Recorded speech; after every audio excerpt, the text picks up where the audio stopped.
Hey YouTube, how's it going? This is Gamester81 and welcome to another episode. As most of you guys know, I'm saving up to get a pinball machine soon.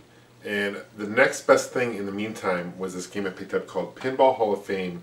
It's a Williams collection, Williams Pinball Hall of Fame. And there's 13 classic pinballs machines in this game. I'm going to show you one of them, one of my favorites here in this video. It's called No Good Gofers. So let's take a closer look at it. I hope you guys enjoy. Thanks for watching. So let's boot this bad boy up. Really impressed by this game, and this game is kind of hard to find in stores, but you can get it online for free. It's fairly cheap. I think I paid around $20 for this game. Believe me, it's well worth it. There's 13 machines in this game. So here's the loading screen. Starts off in this arcade. Did a really good job kind of recreating the whole environment of an arcade.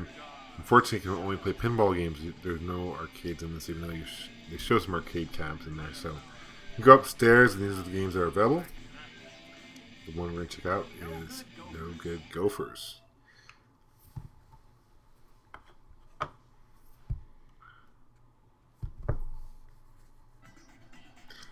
Here is the screen. You can buy credits, typicals, tells you kind of what you want to do.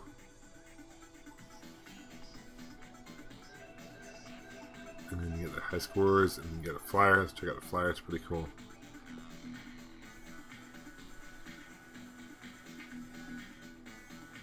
Now, this game was also ported to the 360, PS2, and even a PSP, although I think the PS2 and PSP versions don't have all 13 machines in it. So here we are. Placed really well. There's different camera angles. You can see Cam 2 currently, and you can switch it. Here's different camera 2, camera 3, camera 1. I prefer camera 1 angle the best, but the right analog stick is actually to, like, you know, start the ball, pull back, and then your bumpers, your right and left bumpers are for pretty much the paddles. So plays pretty easy, really easy to catch on. My wife and I were playing this, and she got on right away. If you're a big pinball fan, this is a game definitely for you. I love the sound effects and just the things they put into it, can add to it.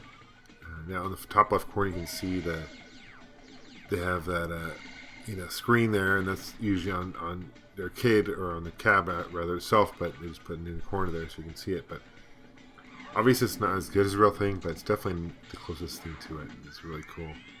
I love all the action going on in this game. It's the voices, the music. It's just all very charming, and it definitely adds to this game for sure. Williams is just obviously very known for making pinball machines. They did, I think, team up with Valley Midway at one point, and I think Williams might still be around in the company, although not to the extent as they were way back in the day anyway.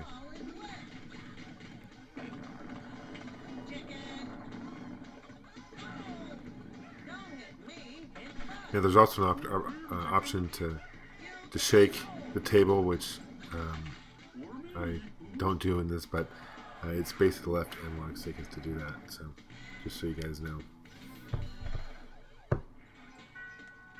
It always takes me a while to catch on to particular pinball machines, and I always seem to have the worst luck when I first start, but there's definitely some strategy, tough luck, as you can see there. This game was actually designed by Pat Lawler. Pat Lawler is a guy in the pinball history where he made some great, fantastic cabinets and pinball machines. Some to name a few, he made Addams Family, which is actually the top-selling pinball machine of all time.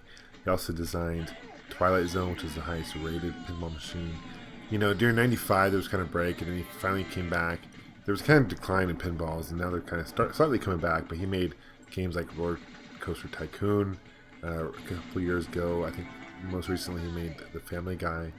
He made a CSI pinball. There's like a NASCAR pinball he made too. So he's still doing it in this decade, but definitely was huge back in the 80s and 90s making these pinball machines. And a lot of the similarities between the machines that he made were, there in all the machines pretty much. So he kind of sampled from each.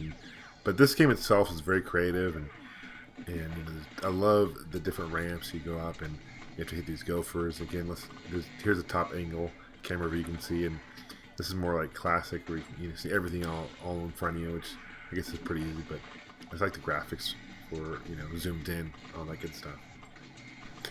So I'm curious what pinball machines you guys play with growing up. I'll tell you personally, my favorite ones growing up were this one. Obviously, I loved the Shadow based on the movie. Didn't really care for the movie, but the pinball machine was classic. I liked the upper level, and that was really cool. You can take the pinball to the upper level and use those paddles up there. That was really unique at the time. I really enjoyed that one. I really liked Attack from Mars. It was a TV kind of reflective thing. It was really cool how they did that. Big fan of the Star Wars Episode 1 pinball machine, obviously. I think that was a fantastic machine. You got a Simpsons pinball, which is great. I love the design and the artwork and the time they put into the pinballs. They're all very unique. Unfortunately, they're not as popular. You don't see them every day anymore, and they're very expensive if you're going to buy one, although I'm sure you can get some deals. So if you guys have any pinball machines laying around, I'd love to see them. Show me them, and I really appreciate you guys watching. Thanks. Take care. Until next time. Bye-bye.